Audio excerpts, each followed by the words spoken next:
Hello everyone, welcome back to my channel. आज भी मैं आप लोगों के साथ बहुत ही अच्छे एक्सपीरियंस शेयर करूंगी जिन लोगों को रिकवर हो रहा है स्लिप डिस्क में, कमर दर्द में। और आप लोगों के सवाल भी लूँगी जो आपने मुझसे रिसेंटली पूछे। तो बने रहिए मेरे साथ एंड तक। वीडियो अच्छी लगे तो लाइक, शेयर एंड सब्सक्राइब। ठीक है, तो चलिए आज की वीडियो स्टार्ट करते हैं। और सबसे पहला जो कमेंट मैं शेयर कर रही हूँ ये सतविंदर कौर जी हैं, और इन्होंने मुझे इंस्टाग्राम पे ही मैसेज किया है, वहीं पे मेरे से बात की है। अच्छा, जो लोग नए हैं उन लोगों को बता दूं, अगर कोई चीज़ समझ ना आए, अदरवाइज़ तो मैंने हर चीज़ शेयर कर रखी है कि मैंने क्या क्या किया है ठीक होने के दौरान, तो वो आप कर सकते हो। आप वीडियोस फॉलो कर सकते हो। मेरी स्लिप डिस्क रिलेटेड एक प्लेलिस्ट है, वहाँ पे सब कुछ मिल जाएगा। ठीक है, या फिर अगर वहाँ पे कुछ समझ ना आए तभी आप मुझे इंस्टाग्राम पर मैसेज कर सकते हैं। मेरी जो इंस्टाग्राम की आईडी है वो डिस्क्रिप्शन में मिल जाएगी। तो सतविंदर जी से जब मैंने बात की थी, तो अभी रिसेंटली जो उनका कमेंट आया है वो ये है, उन्होंने लिखा है कि हाय दी, कैसे हो? थैंक यू, मैं बढ़िया हूँ। आप दी, जो मेडिसिन आपने भेजी थी उससे फ़र्क तो है, पहले तो बहुत ज़्यादा तकलीफ़ थी। अच्छा, जो मेडिसिन मैंने ली है यूनानी मेडिसिन, अगर कोई नहीं किसी को मिलता है अपने आसपास तो वो मेरे से मंगवा सकते हैं और मैं तब उनको सेंड करती हूँ अगर किसी को चाहिए।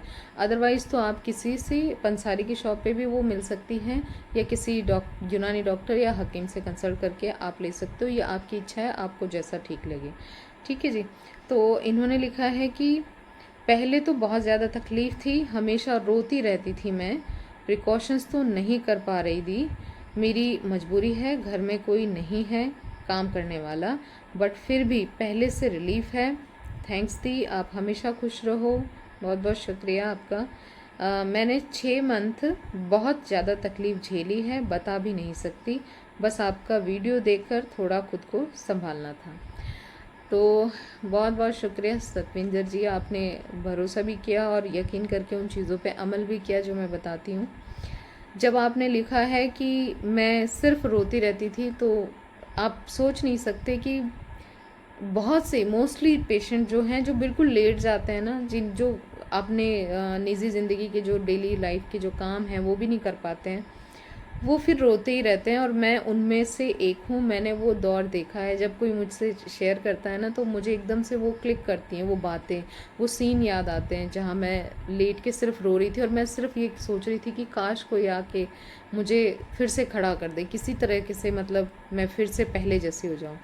तो ये एक अच्छी शुरुआत है। आपने लिखा है कि आपको बहुत ज़्यादा दर्द था, बहुत तकलीफ़ थी और उसमें अब आराम आना स्टार्ट हुआ है। तो मैं बस यही उम्मीद करती हूँ कि आपको रिलीफ़ आए। किस तरह से आए, मैंने जो चीज़ें बता रखी हैं, जो प्रिकॉशंस मैंने बताए हैं, वो बिल्कुल उसी तरीके से करने हैं। आप चाहे कोई भी मेडिसिन लो, आप एलोपैथिक लो, यूनानी लो, या आयुर्वेदिक लो, होम्योपैथी लो, जो भी मेडिसिन आपको सूट करे, जो जिससे आपको दर्द में आराम मिलता है, ठीक है ना, वो दवाई। और उसके साथ में प्रिकॉशंस आपने करने ही करने हैं जो मैंने बता रखे हैं। एक छोटी छोटी सी चीज़ें मैंने अपनी लाइफ में की हैं, डेली लाइफ में, उन चीज़ों का अमल ज़रूर करिएगा, उनको ध्यान रखिएगा।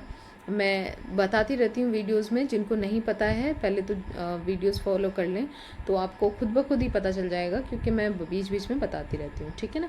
तो लाइफस्टाइल बहुत इम्पॉर्टेंट है। जब हम छोटी छोटी चीज़ें जो हमें पता ही नहीं है कि ये करना है या नहीं करना है, उन चीज़ों के बारे में हमें नहीं पता होता, तो जब पता चल जाएगा तो आप उन चीज़ों को करेंगे तो यकीनन उसका बेनिफिट आपको बहुत जल्दी देखने को मिलेगा। ठीक है। तो सतविंदर जी को रिलीफ आना स्टार्ट हुआ है, ये एक अच्छा सिंबल है। बस अपना ध्यान रखिएगा। ऐसा होता है कि कभी कभी हमें जब बहुत दर्द और बहुत तकलीफ़ के बाद रिलीफ आना शुरू होता है ना, तो हम क्या करते हैं, हम रिलैक्स हो जाते हैं, हम फ्री माइंड होके हम वो काम करने लग जाते हैं जो हम अब तक करते आए थे। तो मैंने जो सीखा है ना इस तकलीफ़ के दौरान, मैंने यही सीखा है कि मैंने भी वो गलतियाँ की हैं। जब मुझे रिलीफ आता था तो मैं भी सोचती थी अब तो ठीक है, चलो अब ये कर लेते हैं जो मैं पहले करती थी। और उसके बाद फिर ऐसे ऐसी सिचुएशन से मैं गुजरी हूँ कि मुझे अफ़सोस होता था कि मैंने वो क्यों किया। तो वही चीज़ें मैं मना करती हूँ कि आप लोग मत करिए, यानी कि झुकना, नीचे बैठना, वज़न उठाना, पालथी मार के बैठना, सीढ़ियाँ चढ़ना, या लंबा सफ़र करना या लंबे टाइम तक बैठना या लंबे टाइम तक खड़े रहना, ये सब बंद करिए, ये मत करिए। अगर आपको आराम आना स्टार्ट हुआ है तो ये गलतियाँ मत करिएगा, ठीक है, अभी नहीं। डिस्क को सेट होने में एक लंबा टाइम लगता है, सबके लिए नहीं है, कुछ को बहुत जल्दी रिलीफ आ भी सकता है, ठीक है। लेकिन जो सीरियस पेशेंट है, जिनको बहुत टाइम हो गया, जो जानते हैं कि उन्होंने सब कुछ ट्राई करके देख लिया है और रिलीफ नहीं आया है, तो उनको स्पेशली तब ध्यान रखना है जब रिलीफ आना स्टार्ट हुआ है। ओके, तो अपना ध्यान रखिएगा सतविंदर जी, और मसाज और सिकाई ज़रूर करते रहिएगा, उसको छोड़िएगा मत। आपने लिखा है कि बस आपका वीडियो देख के थोड़ा खुद को संभाला था, तो मैं बता नहीं सकती कि मुझे कितना अच्छा लगता है। जब लोग बोलते हैं ना, बहुत से लोग बोलते हैं कि, और उसमें यंग भी हैं, जो ओल्ड हैं वो तो हैं ही, पर जो यंग बच्चे हैं जो वो लोग बोलते हैं, दीदी आपने जो वीडियो बनाई ना, उसे देख के हमें होप आ जाती है, उम्मीद रहती है हमें कि हाँ हम भी ठीक हो सकते हैं, वरना हमारी उम्मीदें ख़त्म हो गई थी। तो बहुत बहुत शुक्रिया, क्योंकि मैंने वो जिस सिचुएशन में बनाई थी, मैं आज भी याद करती हूँ। तो वो वीडियो मैंने इसलिए बनाई थी कि जल्दी जल्दी जो मुझे समझ आ रहा था मैंने बोला, जो मेरा एक्सपीरियंस था, और मैंने कोई स्क्रिप्ट नहीं की, कुछ नहीं किया, जो मुझे याद था मैंने वो बोल दिया कि किसी को हेल्प हो जाए उससे। तो अच्छा है, बहुत अच्छा लगता है कि किसी को वो उम्मीद तो कम से कम बढ़ा रहा है, होप तो दे रहा है। अगला जो एक्सपीरियंस मैं आपसे शेयर करने वाली हूँ ना, ये लक्ष्मी जी का है, और उम्मीद करती हूँ कि आप लोग इससे रिलेट कर पाओगे जो लोग इस सिचुएशन से गुजरे हैं। लक्ष्मी जी भी अभी यूनानी मेडिसिन ले रही हैं और ऑलरेडी वो सब कुछ ट्राई करके बैठी हैं, तो उन्होंने वही मेडिसिन ट्राई की हैं जो मैंने ली थी। तो अभी उनको 1 मंथ कंप्लीट नहीं हुआ था, लेकिन उन्होंने मुझे मैसेज किया कि दीदी मुझे अपने पैरों में सुनपन फील हो रहा है। अच्छा, कमर में दर्द में उनको रिलीफ आ रहा था, कमर दर्द में उनको आराम था मेडिसिन और प्रिकॉशंस और मसाज और सिकाई से, लेकिन उन्होंने लिखा कि मुझे पैरों में सुनपन फील होने लगा है, मतलब ऐसा पहले नहीं था और अब ये सुनपन क्यों फील हो रहा है, ठीक है। फिर अभी आगे भी बता रही हूँ, क्योंकि ये पहले वाला है तो मैं वो पहला पढ़ रही हूँ, अभी जब रिलीफ वाला है तो वो भी बताऊँगी कि कैसे उनको रिलीफ आया है। उन्होंने लिखा है, आज नाइट तो लगा पूरे पैर सुन हो गए हैं थोड़े टाइम के लिए, मतलब रात को उनको, एक रात उनको ऐसा लगा कि पैर बिल्कुल ही सुन हो गए हैं थोड़ी देर के लिए। दीदी मैं तो सारे प्रिकॉशंस फॉलो करती हूँ, ऐसा क्यों हो रहा है मेरे साथ। अब आप समझ लीजिए कि पेशेंट जो हैं, जो लोग मुझे सुनते हैं, मेरी वीडियोस देखते हैं, वो लोग प्रिकॉशंस समझ जाते हैं तो वो कम्प्लीटली उन चीज़ों को फॉलो करते हैं, लेकिन कुछ चीज़ें नहीं समझ पाते हैं, इसलिए फिर गड़बड़ हो जाती है, ठीक है। तो लक्ष्मी जी से जब मैंने बात की, उनसे मैंने कहा कि ठीक है मैं आपसे ना बात करूँगी, क्योंकि बिना बात किए मैं भी नहीं बता सकती कि आप कहाँ पे मिस्टेक कर रहे हो। आपको तो लग रहा है कि मैं तो सारे ही प्रिकॉशंस ले रही हूँ, सब कुछ फॉलो कर रही हूँ जैसे दीदी ने बताया, तो ये मुझे रिलीफ क्यों नहीं आ रहा है। तो फिर मैंने उनसे बात की, तो जब मैंने बात की तो उन्होंने कहा दीदी मैं सब कुछ कर रही हूँ, लेकिन मैंने अभी एक्सरसाइजेज स्टार्ट की हैं, मतलब कि जैसे मैं पहले की वीडियोस में एक्सपीरियंस शेयर कर चुकी हूँ, कुछ लोग जानते होंगे इस बात को। पर जब मुझे रिलीफ आता था तो मैं क्या करती थी, मैं चीज़ें देखती थी, यूट्यूब पे भी देखती थी, इस एक्सरसाइज से आराम आ जाएगा, चलो ये करके देखती हूँ, ये मैंने नहीं किए, चलो शायद दोबारा करना स्टार्ट करती हूँ, शायद मुझे रिलीफ आ जाएगा। अच्छा, यहाँ पे मैं एक चीज़ और क्लियर कर दूँ कि एक्सरसाइजेज से जिनको रिलीफ आता है उनको आता ही चले जाता है, ठीक है, उनका कभी भी ख़राब नहीं होता। लेकिन मैं उनमें से थी जिन्होंने एक्सरसाइजेज सही तरीके से या तो नहीं की हैं, मतलब तरीका मुझे नहीं पता होगा, बताया जैसे वैसे की, लेकिन बहुत जल्दी जल्दी की, काम भी करना था और बहुत मतलब अपने ऊपर, अपने मसल्स के ऊपर लोड डाला मैंने एक्सरसाइजेस के दौरान, तो मुझे उसका बेनिफिट मिलने के बजाय ना नुकसान हुआ। और फिर जब मैं ठीक होने के जर्नी पे थी, जब मैं आराम आ रहा था मुझको, तब भी मुझे बीच बीच में ऐसा होता था ना कि थोड़ा और जल्दी हो जाए, तो मैं एक्सरसाइजेस स्टार्ट करती थी, तो मुझको क्या होता था, उसका बेनिफिट नहीं मिलता था, मेरा दर्द इंक्रीज़ हो जाता था। अब यहाँ पे देखिए कि लक्ष्मी जी का जो नेक्स्ट मैं कमेंट आपसे शेयर कर रही हूँ वो क्या कह रही हैं, क्योंकि जब मैंने उनसे बात की उन्होंने कहा दीदी मैंने अभी पिछले दिनों ही मैंने एक्सरसाइजेज स्टार्ट की हैं, कमर दर्द में तो रिलीफ है लेकिन मैंने सोचा कि एक्सरसाइजेज करके देखती हूँ। तो मैंने कहा कि फिर आप एक्सरसाइजेज बंद करके देखो, आपने जो कहा है कि पैरों में सुनपन आ गया है, और इस चीज़ को कुछ लोग रिलेट कर पाएंगे जो लोग इस सिचुएशन से गुजर चुके हैं, ठीक है। तो जो नहीं गुजरे हैं उनको लगेगा कि एम ही कुछ बोल रहे हैं, लेकिन नहीं, ऐसा नहीं है। हमारी डिस्क अगर डैमेज है, और मुझे नहीं पता वो किस कंडीशन में डैमेज है, ठीक है, कोई भी नहीं बता सकता इस चीज़ को। एमआरआई में भी पता चलता है नहीं चलता, पर कभी तो ऐसा होता है कि सिचुएशन ख़राब भी है तभी भी नॉर्मली आती है एमआरआई, तो और कभी कभी बिल्कुल क्लियरली बता देते हैं। तो इस तरह से बहुत से पेशेंट के साथ हो सकता है कि अगर आप एक्सरसाइजेस कर रहे हो तो आपका दर्द बढ़ जाएगा, पर दर्द ना बढ़ के इनके साथ, लक्ष्मी जी के साथ जो हुआ वो ये था कि इनके पैरों में सुनपन आने लगा, ठीक है। तो जब इन्होंने मुझसे बात की तो मैंने कहा कि ठीक है आप एक्सरसाइजेस थोड़े दिन के लिए बंद करके देखो। तो इन्होंने एक्सरसाइजेस बंद की, और अब जो इनका कमेंट आया है वो मैं आपके लिए पढ़ रही हूँ। 10 दिन हो गए हैं दीदी मेडिसिन लेते हुए, अब मेरे दोनों पैर वीक नहीं लगते हैं। अब मैं कोई एक्सरसाइजेस नहीं करती हूँ। हाँ, थोड़ा कमर में दर्द हो जाता है किसी किसी टाइम पे, झंझनाहट भी अभी होती है, लेकिन अब अच्छा लगता है, थैंक यू। तो देखिए सिर्फ 10 डेज़ के अंदर अंदर इनको उस चीज़ का एहसास हुआ कि मुझको अच्छा लग रहा है, मुझको रिलीफ है, मुझे ये प्रॉब्लम मैं बता दूं कि जब सुनपन आना स्टार्ट होता है तो उससे पहले ना हमारी बॉडी का जो निचला हिस्सा है, लंबर से नीचे का हिस्सा, वो अनकंफर्टेबल हो जाता है। मतलब वो हमें ना अच्छा नहीं फील होता, हम खड़े होंगे तो हमें अनकंफर्टेबल लगेगा, हम लेटेंगे तब भी हमें अनकंफर्टेबल लगेगा। तो ऐसी सिचुएशन नहीं आनी चाहिए, अपने ऊपर ध्यान दे रखना है। एक्सरसाइजेज जिनसे आपको रिलीफ मिलता है ना वही एक्सरसाइजेज आपको करनी है। अगर आपको कुछ गड़बड़ लग रहा है, कुछ लोग ना वॉक करते हैं, ठीक है, दर्द चला जाता है कमर का भी पैरों का भी, चाहे वो कोई भी मेडिसिन ले रहे हो, कोई भी ट्रीटमेंट ले रहे हो, लेकिन उनका दर्द चला जाता है, पर उनके पैरों में वीकनेस फील होती है, उनको दूसरी तरह की प्रॉब्लम्स फील होती हैं, और वो वॉक कर रहे होते हैं तो वो वॉक करना थोड़ा कम कर दें, 15-20 मिनट से ज़्यादा वॉक ना करें। और वही एक्सरसाइजेस का है कि अगर आप लोग एक्सरसाइजेस कर रहे हैं और आपको किसी तरह की प्रॉब्लम फील हो रही है तो फिर आप चाहे जो भी ट्रीटमेंट ले रहे हो उन चीज़ों को आइडेंटिफाई करिए जिससे आपको तकलीफ़ हो रही है। तो हमेशा तो हर कोई नहीं बता सकता है ना कि आपको किस चीज़ से दिक्कत हो सकती है, तो वो आपको फील करना है और आप ही को समझना है। थोड़ा सा, हाँ, थोड़ा हेल्प ज़रूर मैं तो कर सकती हूँ, थोड़ा हेल्प कि आप यहाँ देख लो, ये कर लो, लेकिन समझना आप ही को है। और फिर उसको समझ जाइए एक बार कि मुझे इससे दिक्कत हो रही है तो वो मत करिए, बाकी सब चीज़ें आप करते आ रहे हैं जो वो करते रहिए जिससे आपको रिलीफ है, ठीक है। तो यहाँ पे मैं लक्ष्मी जी का इसीलिए भी शेयर कर रही हूँ कि प्लीज़ इस चीज़ को थोड़ा सा अवेयर रहिए कि ऐसा भी हो सकता है, ठीक है। और ऐसे सिचुएशन में ना घबराना नहीं है, बस अपने ऊपर फोकस करिए और उसे थोड़ा सा रिलैक्स करिए। मसाज सिकाई जरूर करिए अगर आपको दर्द बढ़ा है या किसी तरह की प्रॉब्लम बढ़ती हुई फील हो रही है ना, तो रीढ़ की हड्डी पे हल्के हाथ से नीचे से ऊपर की तरफ उसी ऑयल से जो मैंने बता रखा है, जो आप घर पे बनाओगे, तिल का तेल और कश्मीरी लहसुन का, उस वाले तेल से, ठीक है।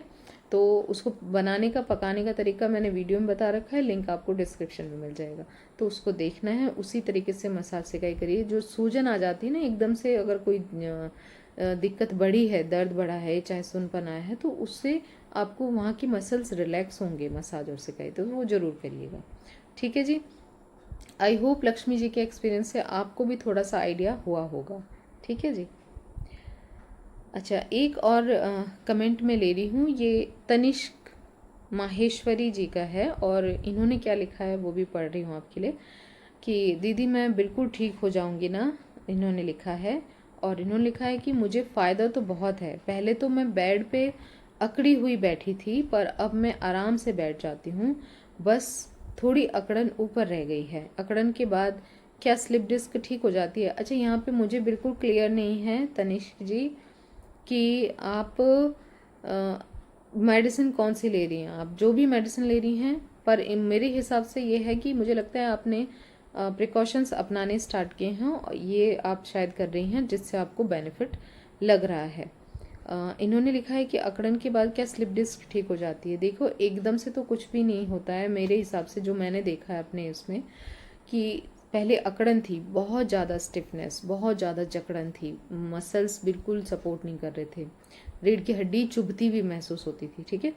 तो वो चीज़ अगर आपको उसमें आराम आ रहा है तो वो धीरे धीरे होगा, लेकिन आपको वो कंटिन्यू रखना है जिस चीज़ से आपको रिलीफ आ रहा है, ठीक है। अगर आप मसाज सिकाई कर रहे हो, आप प्रिकॉशंस तो करने ही करने हैं, चाहे आपको जकड़न हो, चाहे आपको दर्द हो, चाहे आपको टेलबोन से पेन आ रहा हो, या पैर से दर्द आ रहा हो, या सुनपन आ गया हो, तो प्रिकॉशंस मत छोड़िए। चाहे सर्वाइकल हो, बिल्कुल प्रिकॉशंस मत छोड़िए, और मसाज और सिकाई आप उसमें इंक्लूड करिए, जो भी आप ट्रीटमेंट ले रहे हो, तो आपको उसमें धीरे धीरे रिकवरी होगी। इसमें कोई भी ना, अच्छा जिनको एकदम से आया रिलीफ वो तो ठीक है, उनके लिए सही है, पर जिनको आ ही नहीं रहा था और अब आना स्टार्ट हुआ है, तो प्लीज़ जल्दीबाजी ना करें। अगर आपको ये लगता है कि दुनिया के सारे काम बहुत इम्पॉर्टेंट हैं आपके शरीर, आपकी ज़िंदगी से, तो सब ऐसा कुछ नहीं होता है, बेकार की बात है। पहले अपने आप को ठीक करिए। अगर आप ठीक हो ना, तो पूरी दुनिया के सारे काम, सब कुछ, हर खुशी आपके लिए है, वरना सब आपके लिए बेकार है कि अगर आप ठीक नहीं हो, ठीक है। तो अपने आप को खुश रखिए जिन चीज़ों से आपको खुशी मिलती है, और अपने प्रिकॉशंस पे अमल करिए। कोई गलती मत करिए, एक बार के लिए भी नहीं करिए, ठीक है। तो वो आपको ज़रूर आराम आएगा। तो आई होप आप समझ गए होंगे। प्रिकॉशंस मैंने बता ही रखा है, डॉक्टर हमेशा बताते हैं, अगर आप अच्छे से सुनते हैं तो, लेकिन उसमें भी कुछ गलती हो जाती है, तो वही गलती मैं आप लोगों से अभी शेयर करूँगी, अगला जो मैं कमेंट आपके साथ शेयर करूँगी, ठीक है। तो अपना ध्यान रखिए कि आगे झुकना, नीचे बैठना, कुर्सी के अलावा बैठना ही नहीं है बस। वज़न बिल्कुल मत उठाइए, चाहे वो किसी तरह का भी वज़न है, मत उठाइए, ठीक है। अगला जो सवाल मैं ले रही हूँ, ये अल्फेज सिद्दीकी जो हैं, ये इंस्टाग्राम पर मेरे से बात होती है इनकी, तो इन्होंने लिखा है, ठीक है, जो मैं बताना चाह रही हूँ आपको। तो इनको रिलीफ आता है और फिर चला जाता है, रिलीफ आता है चला जाता है, और कभी कभी दर्द बढ़ जाता है, मतलब ऐसा सिचुएशन है इनके साथ। तो इन्होंने लिखा है, अपी मेरी 2 साल की भतीजी है, मैं उसे अपने ऊपर सुला लेती हूँ, इससे कोई प्रॉब्लम तो नहीं होगी? अपने ऊपर सुलाने से, ठीक है। अब 2 साल की बच्ची है, 2 साल की बच्ची का वज़न कम से कम 7-8 किलो तो होगा ही, नहीं भी हो 5 किलो से तो ज़्यादा ही होगा। अब अगर आप उसे अपने उस हिस्से पे लेटा रहे हो, आप कमर अपने ऊपर सुला रहे हो आप, है ना, पेट पे लेटा रहे हो या चेस्ट पे लेटा रहे हो, तो वज़न किस पे पड़ेगा? वज़न आपकी रीढ़ की हड्डी के मसल्स पे ही पड़ रहा है। आपको जब ये बोला जाता है कि आपने वज़न नहीं उठाना, तो वज़न उठाने का मतलब है आपकी बॉडी पे वज़न नहीं आना चाहिए, आपकी बॉडी को वज़न फील ही नहीं होना चाहिए। आपकी अपर बॉडी का वज़न बहुत है, लेकिन जब आप लेट जाते हो तो शरीर का वज़न जो है वो बिस्तर पे चला गया। लेकिन अगर आप किसी और को अपने ऊपर लेटा रहे हो, अपने ऊपर सुला रहे हो, तो फिर वो वज़न रीढ़ की हड्डी पे पड़ रहा है, वो हमारी बॉडी का वज़न नहीं है, वो किसी और की बॉडी का वज़न है, और वो आपकी रीढ़ की हड्डी पे पड़ रहा है। और मैं इसलिए ये चीज़ कनेक्ट कर सकती हूँ जब इन्होंने मुझसे बात की, क्योंकि मेरा बच्चा तो छोटा था, मैं उसे अपनी बाजू पे नहीं सुला पा रही थी, और अगर किसी और बच्चे को सुलाने की कोशिश की, जो मेरा भी भतीजा है, सॉरी भांजा है मेरा, छोटा था, तो मैं उसे सुलाने की कोशिश नहीं कर पा रही थी, बिल्कुल नहीं रख पा रही थी कम अपने ऊपर, उसको गोद में तो लेना ही नहीं था बैठ के, लेकिन लेट के भी नहीं ले सकती थी, क्योंकि वज़न एकदम लंबर पे पड़ता हुआ महसूस होता था मुझे। तो उस तरीके से आपको आराम आएगा ही नहीं। आपको ये चीज़ समझने में टाइम लगा, आपने पूछा भी, जैसे मैं बताती हूँ कि मैंने सीढ़ियों के बारे में 7-8 महीने गुजरने के बाद डॉक्टर से पूछा था कि सर मेरे पैरों से, मतलब मुझे पैरों पे ना कंट्रोल महसूस नहीं हो रहा, मुझे लगता है मैं गिर जाऊँगी। तो कहीं मैं सीढ़ियाँ चढ़ के जाती हूँ, रूम जो है वो डबल स्टोरी का है, तो ये पूछने में ही मुझे 7-8 महीने लग गए। तब उन्होंने कहा कि सीढ़ियाँ अच्छी नहीं है, सीढ़ियाँ तो नहीं चढ़नी चाहिए आपको। तो वही सिचुएशन इनके साथ भी हुई है कि ये सब कुछ फॉलो कर रही हैं, सारी चीज़ें कर रही हैं, लेकिन इन्होंने मुझसे ये पूछा भी नहीं, और अब पूछा तो अब इनको बहुत बुरा फील हो रहा है कि मेरा 1 साल की मेहनत चली गई। खैर, जब देर आए लेकिन दुरुस्त आए, जब आपको पता चल जाए तो उसे करेक्ट करना आपका काम है, अब मत करें। आप लोग भी इस चीज़ का ध्यान रखें, जिनके घर में छोटे बच्चे हैं, जिनके तो अपने खुद के बच्चे हैं, मैं बोलती हूँ कि आपको अगर खिलाने का ही मन है तो आप चेयर पे बैठ जाएं, पहले चेयर पे बैठ के बच्चे को किसी और को बोलें कि आपको गोद में दे दे। तो गोद में आप रखोगे ना तो आपकी कमर के ऊपर उसका वज़न नहीं जाएगा, लेकिन उसे कंधे लगाएंगे या आप उठाएंगे उसे हाथों से तो फिर आपको दिक्कत हो सकती है। तो उस चीज़ का थोड़ा सा तब तक बैलेंस करिए, उस चीज़ को बना के रखिए जब तक आपको अच्छा खासा रिलीफ ना आ जाए, तब तक मत उठाइए, ठीक है ना। फिर तो आप ठीक होने के बाद तो आप सब कुछ कर सकते हैं। तो इस चीज़ का थोड़ा सा ध्यान रखिए कि आप लोग भी ये गलती मत करिए जो इन्होंने की है। आप बच्चे को अपने ऊपर सुलाने की कोशिश मत करिए। और यहाँ पे मैं दूसरों के एक्सपीरियंस इसीलिए भी शेयर करती हूँ, इससे हेल्प हो जाती है। जिन लोगों को अभी तक आइडिया नहीं था वो लोग भी जान जाते हैं कि हाँ हमें ये नहीं करना है और हमें ये करना चाहिए, ठीक है। तो आई होप आप लोग समझ गए होंगे कि आपको इस चीज़ का भी ध्यान रखना है, ठीक है। ये मत सोचिए कि वो छोटा है, छोटा बच्चा है तो उससे फ़र्क नहीं पड़ेगा, फ़र्क पड़ेगा, आपको फ़र्क पड़ेगा उससे, ठीक है। तो आई होप कि इनकी भी समझ में आ चुका है और अब ये ध्यान रखेंगी। अब मैं आप लोगों के सवाल ले रही हूँ जो आप लोगों ने मुझसे पूछे हैं। इसमें सबसे पहला जो सवाल है ये हरमीत पाल जी का है और इन्होंने लिखा है कि मैम मुझे भी डिस्क प्रॉब्लम थी और टांग में दर्द जाता था। मैंने न्यूरो और बहुत दवाई खाई है लेकिन टांग में तो दर्द ठीक है, पर जब मैं 15-20 मिनट खड़े होकर बैठती हूँ तो कमर अकड़न और दर्द होता है। पहले से काफ़ी आराम है पर वो अकड़न कमर पर सूजन नहीं जाती। प्लीज़ रिप्लाई करें। देखिए, सूजन जाने में टाइम लगेगा, ठीक है। अगर आपको रिलीफ आ रहा है तो उसे थोड़ा कंटिन्यू रखिए जो चीज़ आप कर रहे हो, लेकिन सूजन के लिए आप मालिश और सिकाई वो ज़रूर करिए। उसके अलावा आप एक लेप का यूज़ कर सकते हो। पंसारी की दुकान पे वो चीज़ें मिल जाती हैं। 50-50 ग्राम लेप बनाने का तरीका मैंने बता रखा है, नीचे डिस्क्रिप्शन में वीडियो का लिंक मिल जाएगा। अगर आप वो यूज़ करना चाहते हैं तो आप कर सकते हैं।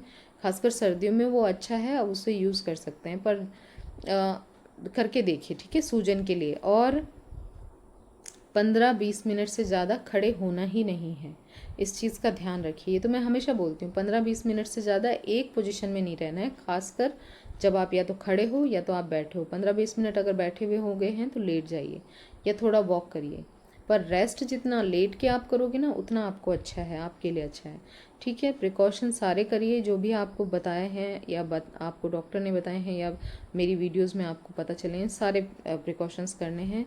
दवाई कंटिन्यू रखिए और मसाज और सिकाई या फिजियोथेरेपी जो आपको मिल सके ईज़िली वो आप करते चलें, ठीक है जी। अगला सवाल ये शाजी सोहेल का है। इन्होंने कहा है मेडिसिन ले रही हूँ बट कभी आराम लगता है और कभी दर्द होने लगता है। तो यहाँ पे आपने नहीं बताया है कि आप कौन सी मेडिसिन ले रही हैं, लेकिन जो भी मेडिसिन ले रही हैं आपको, और अगर उससे आपको कभी आराम आता है और कभी दर्द आता है तो इसका मतलब आराम तो आ रहा है, लेकिन आप गलतियाँ कर रहे हैं। यानी कि आप झुकना, वज़न उठाना, सीढ़ी चढ़ना, पालथी मार के बैठना ये बंद नहीं कर रहे होंगे, और ज़्यादा देर खड़े होना, ज़्यादा देर बैठना, काम करते रहना, किचन में काम करना। तो अगर आप ये नहीं आपने बंद किया है तो उसको बंद करिए, अच्छे से प्रिकॉशंस लीजिए। थोड़े से लाइफस्टाइल चेंज करने हैं, उनको देख लीजिए और उनको फॉलो करिए, तो फिर वो आराम आपको आएगा। लेकिन उसको ख़राब नहीं करना है आराम को, मतलब दर्द बढ़ना नहीं चाहिए। फिर वो आराम आ रहा है तो आते ही चले जाना चाहिए, ना कि दर्द बढ़ना अच्छा नहीं है। दर्द बढ़ता ही हमारे गलतियों की वजह से, ठीक है जी। अगला सवाल शारदा जामवाल जी का है और इन्होंने लिखा है सिस्टर मुझे भी स्लिप डिस्क है, बहुत दर्द है, सिकाई कैसे करते हैं प्लीज़ बताइए। तो बाकी चीज़ें आप भी समझ गए होंगे कि प्रिकॉशंस भी करना है साथ में। सिकाई का मैं बता देती हूँ। आपने जो पूछा है सिकाई कैसे करते हैं, तो देखिए पहले मालिश कर लीजिए, ठीक है, मसाज करके। फिर उसी वक्त जैसे आपने मसाज की है दिन में को 2-3 बार करिए, आपको जितना उससे रिलीफ मिलेगा। तो मसाज करने के तुरंत बाद एक हॉट वाटर बैग मिलता है, मेडिकल स्टोर पे मिल जाएगा, किसी भी मेडिकल स्टोर पे मिल जाएगा। उनसे पूछिए हॉट वाटर बैग, रबड़ का बना होता है, तो बॉटल जैसी होती है लेकिन चौड़ी होती है। तो उससे जब हम उसमें गर्म पानी भरना है, ठीक है, गर्म पानी करिए, उसमें भरिए और वो अच्छे टाइम तक हीट देता है कमर को। तो उसे मसाज के तुरंत बाद अपनी कमर पे रख लीजिए, तो वो पूरी कमर को कवर कर लेता है, पूरा जितनी चौड़ाई होती है ना कमर की वो पूरी कवर कर लेता है। तो जिनको साइड साइड में भी पेन है रीढ़ की हड्डी के दाएं बाएं, उनको भी सिकाई वहाँ पे मिलती है, तो उससे रिलीफ मिलता है। ठीक है, तो आई होप आप समझ गए होंगे। किसी को अगर हॉट वाटर बैग नहीं मिलता है तो इलेक्ट्रिक पैड आते हैं, हीटिंग पैड होते हैं, गर्म करने से हीट मतलब इलेक्ट्रिसिटी से उसे गर्म हो जाता है वो, और फिर उसे रख के लेट जाइए, वो भी उतना ही काम करेगा। ठीक है, मेन मकसद है कि आपको गर्माहट मिलनी चाहिए मसाज के बाद, तो आपको आराम लगेगा। ये एक सवाल और है, ये सुनील अंजलि जी का है, जिन्होंने लिखा है कि सी सेक्शन के बाद कमर के बीच में दर्द है, क्या ये स्लिप डिस्क हो सकता है? देखिए, मेरा तो ऑपरेशन नहीं हुआ है सी सेक्शन का, लेकिन जिन लोगों का सी सेक्शन होता है उनको अक्सर कमर दर्द की शिकायत होती है। ठीक है, क्योंकि रीढ़ की हड्डी में कि बोलते हैं कि इंजेक्शन लगता है। लेकिन अगर आपको डाउट आ रहा है, आपको बहुत ज़्यादा पेन है, क्योंकि कुछ लोगों का स्लिप डिस्क होता भी डिलीवरी के बाद है, और वो ज़रूरी नहीं है कि सी सेक्शन से ही हो डिलीवरी। कुछ लोगों का नॉर्मल डिलीवरी के बाद भी स्लिप डिस्क का प्रॉब्लम हो जाता है। तो आपको अगर डाउट है तो सीधा न्यूरोलॉजिस्ट या न्यूरोसर्जन से मिलें, उनको कंसल्ट करिए, अपनी एमआरआई कराइए, ताकि एमआरआई में आपको क्लियरली पता चल जाए कि क्या प्रॉब्लम है। जब तक आपको नहीं पता है तब तक अभी से ही झुकना, नीचे बैठना, वज़न उठाना तो बिल्कुल बंद करिए। टू व्हीलर का यूज़ बंद करना है। टू व्हीलर में साइकिल भी आती है, एक्टिवा भी आती है, बाइक भी आता है, जितने भी टू व्हीलर हैं वो सब बंद करिए। ठीक है, और सीढ़ियाँ वगैरह अवॉइड करिए, पालथी मारना अवॉइड करिए। तो जिनसे भी आपको प्रॉब्लम बढ़ सकती है उनको इमीडिएट आप अभी बंद कर दें। अपना काम करिए, लेट जाइए, काम करिए, लेट जाइए, नहीं रेस्ट करिए। ठीक है, तो आई होप ये आपको समझ आया होगा, और उम्मीद यही करती हूँ कि आप लोगों को ये वीडियो हेल्पफुल रहे, आप लोगों को इससे हेल्प मिले आपकी परेशानियों से डील करने में।